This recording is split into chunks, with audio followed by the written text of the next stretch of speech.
Marketing is a hefty beast. Weird beast at that too. When billboards, video ads, and magazine spreads don't cut it, you need to dig deep and get a little innovative. There's good innovative, and then there's bad. Here are 6 weird promotional stunts that actually happened.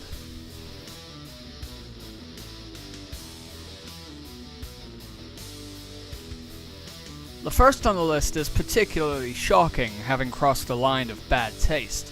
In 2002, the intellectually and morally bankrupt PR team from Acclaim Entertainment offered money to families to place small billboards on tombstones to promote their Shadow Man's Second Coming game, stating that the offer might particularly interest poorer families.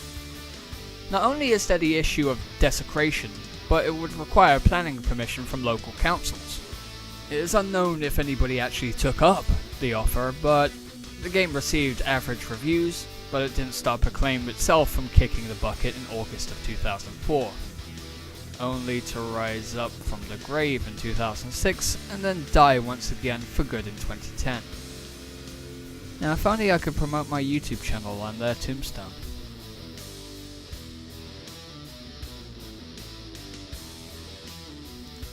Tell me, people of YouTube, what would you pay for a special edition of a video game? $79.99? $99.99? Maybe more?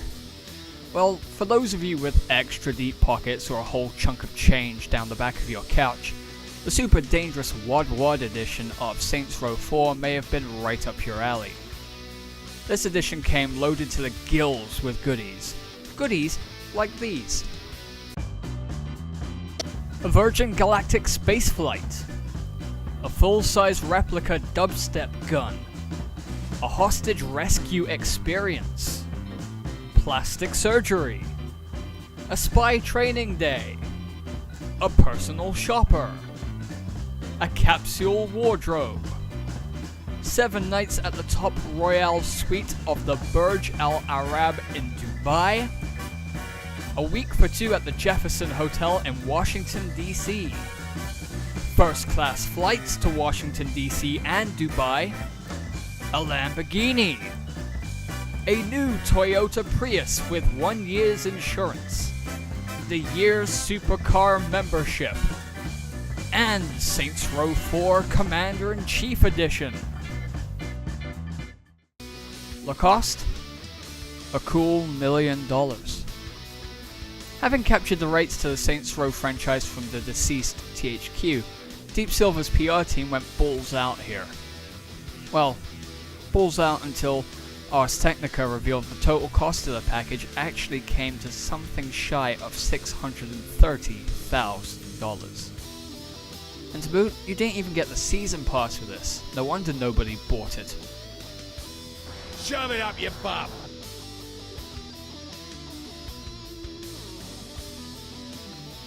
Now, when you think of collector's editions of video games, you think of statues of characters from the game in question, some small extras, and of course the game itself. However, for the zombie bait edition of Dead Island Riptide, the guys from Deep Silver opted for a bust. Of a bust. Or should I say a decapitated bust. Of a bust. Oh so tastefully covered in a bikini featuring either the flag of the UK or of Australia. The point is that it's a statuette of tits. Bloodied tits. We're to assume that the head and arms of this poor woman were taken by the hungry horde of undead.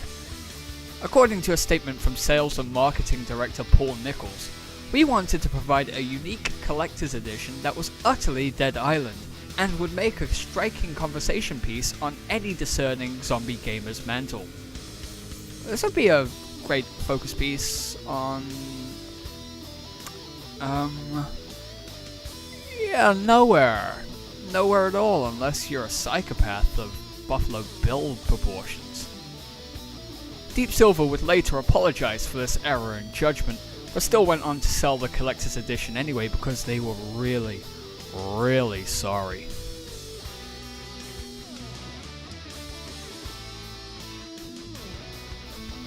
I'm gonna throw this in here because this was just plain odd, despite not being aimed at the general public.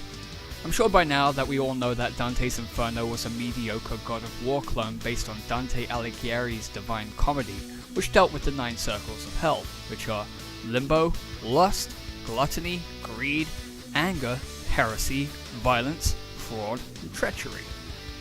In an attempt to view games journalists into giving in to the sin of greed, EA sent a select few checks for $200. A journalist from Kotaku elected to burn his check rather than cash it. Another journalist cashed a check and donated the money to charity, because you know, shades of grey exist. In another stunt, they sent wooden boxes to a few more journalists, including the escapist Yahtzee. Upon opening the box, he was greeted by the tones of Rick Astley serenading him with Never Gonna Give You Up. Also enclosed was a burlap bundle containing a ball-peen hammer and some safety goggles. He destroyed the box to end the Rickroll, thus succumbing to wrath. Well played, EA. Well played.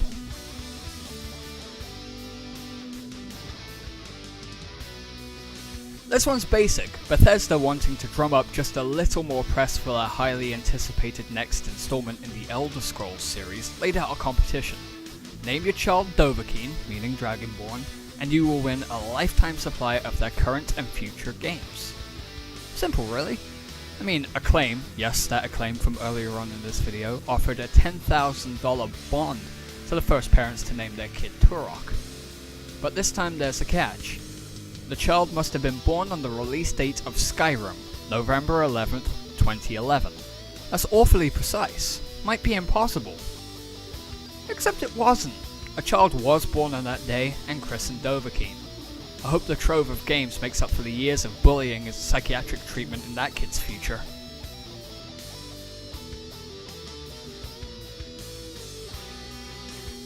So in all of my years as a gamer, I've seen my fair share of promotional stunts.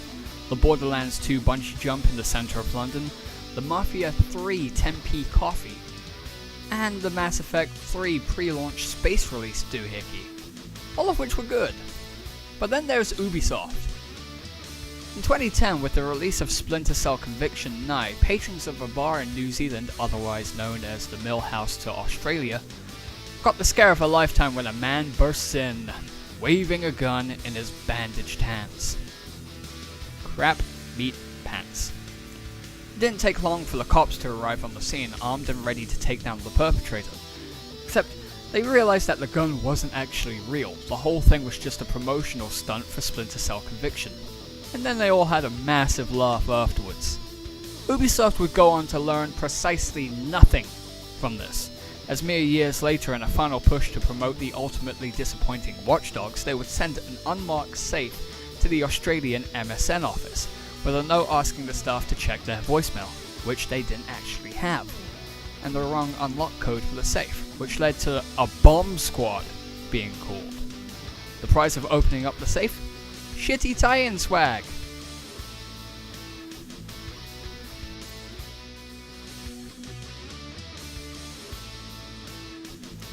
Okay, I really had to toss this one in here.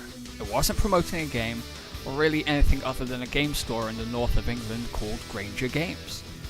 However, Granger Games were the main sponsor for the 2011 Games Media Awards, where their choices of promotional materials for games journalists was questionable at best, as they included branded condoms on every table, and outside the venue was a Humvee that looked jacked from an episode of Pimp My Ride, the Tim Westwood version, exhibit, that had a flat screen TV, a home entertainment system, and two scantily clad booth babes in the middle of winter, and two dwarves dressed up in similar amounts of clothing to the booth babes.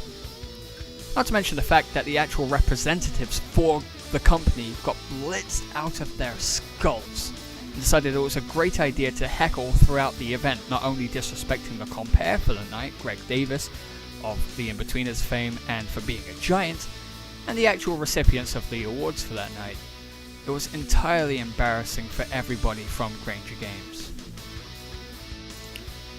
So those were 6 promotional stunts that actually happened. If you think that I've missed out any weirder ones, let me know in the comments. Don't forget to like, share, subscribe, stick around on the channel. We have much more content in our back catalogue and coming up in the near future, so stick around. And I'll catch you next time.